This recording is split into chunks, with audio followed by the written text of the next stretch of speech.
All right, we're back. I wanted to talk a little bit today about some interesting little facts about tarot cards that a lot of people don't really see, or if they see it, they ignore it. They don't really know what it is, so they don't bother with it. And for me, I just had to know what it is. So I don't know, something wrong with me maybe. I just had to kind of figure out what these things are, you know. And so other people can let it go. If you look at my first book, Genius of the Tarot, you'll see a painting by Hieronymus Bosch on the front cover. We call it The Prodigal Son. And I used that. By the way, the title of that book, Genius of the Tarot, I'm not implying that I'm a genius of the tarot. I'm implying, what I'm stating there is that the application of tarot cards is genius. So the tarot itself is what is genius. But back to that picture, that's Hieronymus Bosch, 15th century artist. And there's actually a tarot deck out with his paintings in them. I guess it's called the Hieronymus Bosch Tarot Deck. I don't have a copy of it, that deck of cards, but I have looked through somebody else's one time, and it was an interesting deck because I like his artwork, and I'm surprised that they didn't use the picture that I used for the front cover of my book, Genius of the Tarot, for the Fool card on that deck. It might be because there's a picture of a man urinating on the side of the building in that card, and maybe they thought that it wasn't appealing to put in there. So, in my book, I airbrushed that guy out. I didn't want somebody peeing on the front cover of my book, so I took him out. But anyway, if you look at that picture, what's interesting about the picture is this traveler is wearing a basket on his back.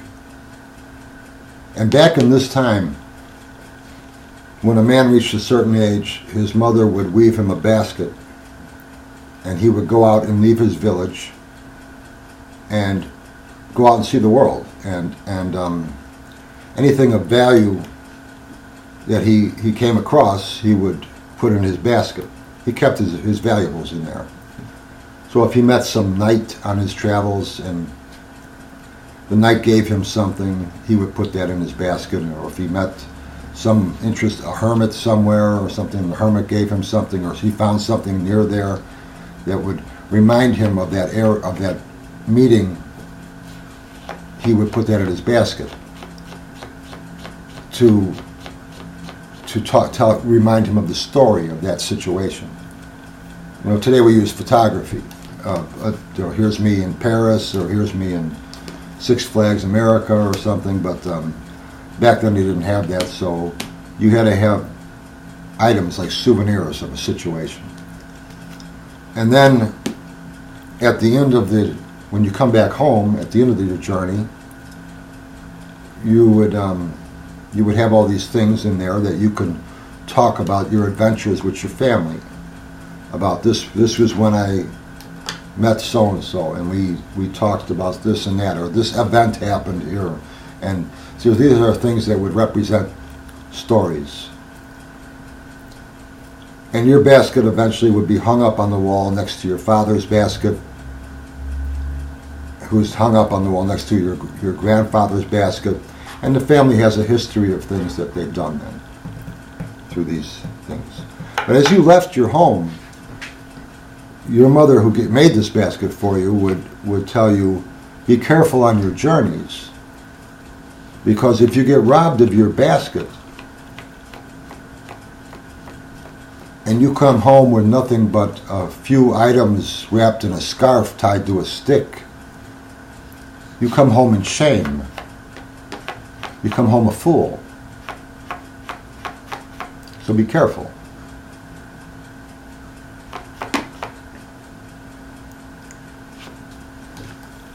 And if you look at this card, if you look at this painting, you'll see that there's a lot of similarities to the Fool card and this painting. For one thing, the ripped pants, the dog in the background and behind the traveler snarling at him, the staff he's carrying. If you look on his basket in the painting, you'll see a spoon that's lashed to his basket.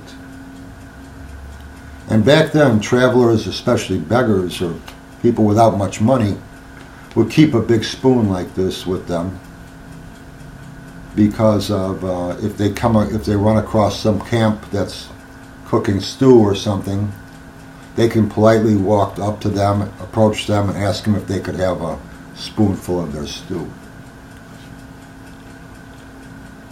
So to have a spoon like that with a long handle on it was common for people like this. That's why the spoon is there. Another thing that's interesting, on the back of that basket on the side here, right under the spoon, is lashed a cat skin. And a cat skin was considered bad luck back then. So whether that was put there by somebody else or whether he foolishly put it there himself is really, no one knows. If you look at the Tarot Marseille tarot card, the Fool, he's not wearing a basket. And he has a scarf with some things wrapped on it tied to the end of a stick that he's walking along with. And if you look at the end of that stick, you'll see it's actually a spoon.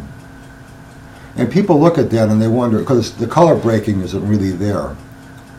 It looks like the bag that's tied to his basket, the scarf of things tied to his basket, it looks like it's part of that. But if you look closely, you'll see it's the end of a spoon. And that's what he's using. He's using the spoon as that stick. And it never made any sense unless you understood what they used a spoon for like that. And if you also look at his leg that's facing facing you, his right leg, you'll see a tail of some type of animal that's lashed, tied to his hip and hanging down. This is probably a cattail. And there's another thing people look at and they don't really understand what that's about, so they just shrug it off. But there's a lot of similarities between that card and the painting. Now, Hieronymus Bosch was around 15th century, 1450 to 1520 or something like that.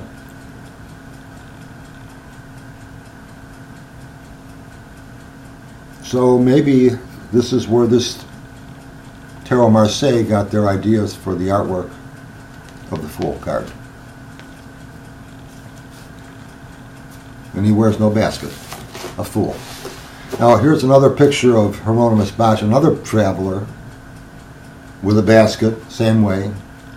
And in the background you see there is another traveler who's being robbed of his basket. They got him tied to a tree, there's 3 robbers there. And they're going through his things and walking away with his stuff. So it's probably pretty common to have that happen.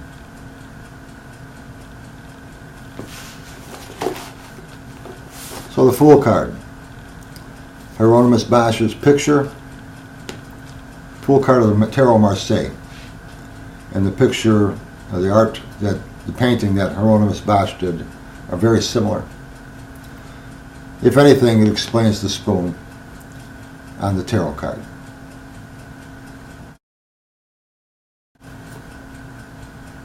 Another thing that's interesting with that deck is the Lovers card is not called the Lovers, it's called the Lover. It's singular.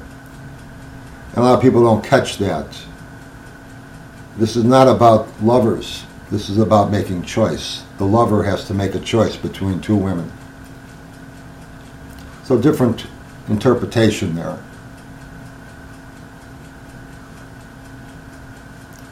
So the Tarot Marseille, probably the most authentic tarot deck we still have in circulation today. Most of my readings are done with the Tarot Marseille. I don't know anybody else in my area that uses that deck. I know a lot of pro readers, great readers, and they don't use that deck. The decks that are out there today are beautiful, and there's some beautiful, I could understand why. There's some nice decks out there. Now for the most part, I use a Marseille deck. I also use the Morgan Greer, the Aquarian, the Rider-Waite, and the one JJ Swiss, which is also a traditional deck like the Tarot Marseille, 1800s, I believe that's from. But if you look at tarot cards, you'll see that they evolve as society evolves. So here we have the four examples of that. Taking the Strength card.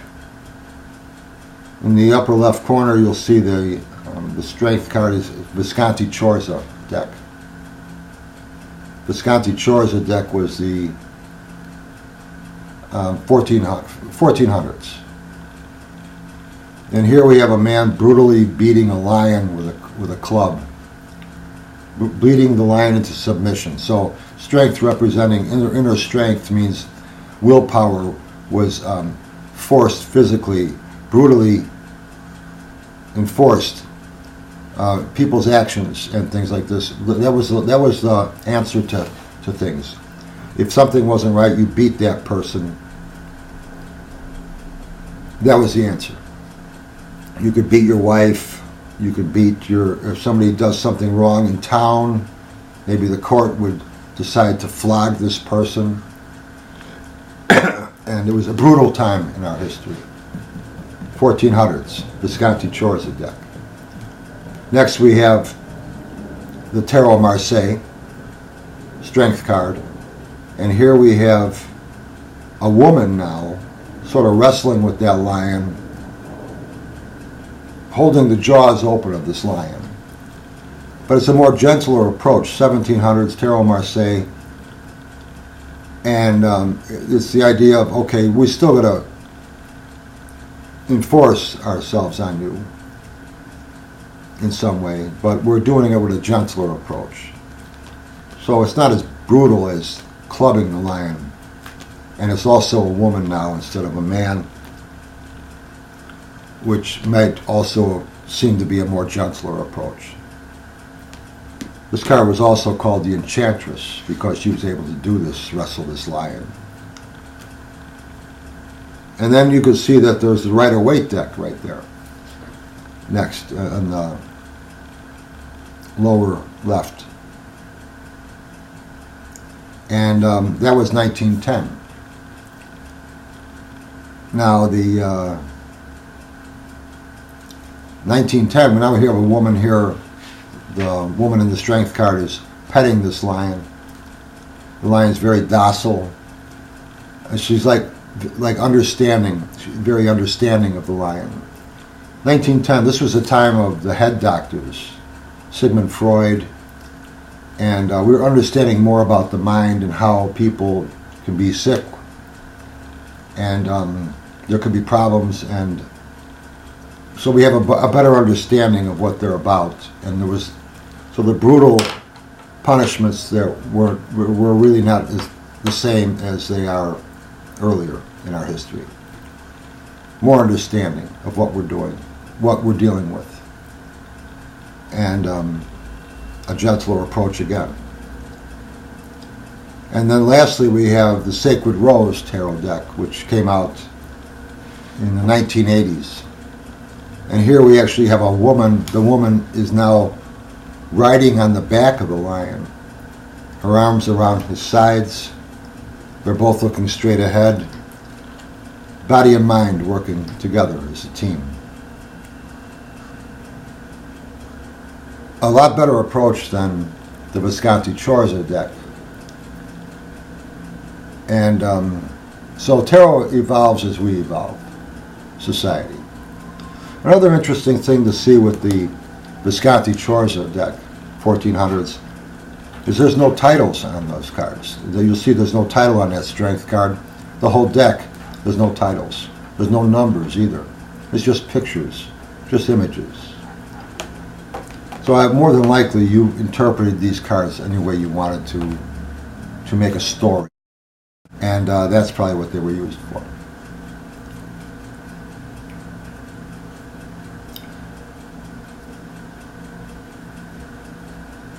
So that's that.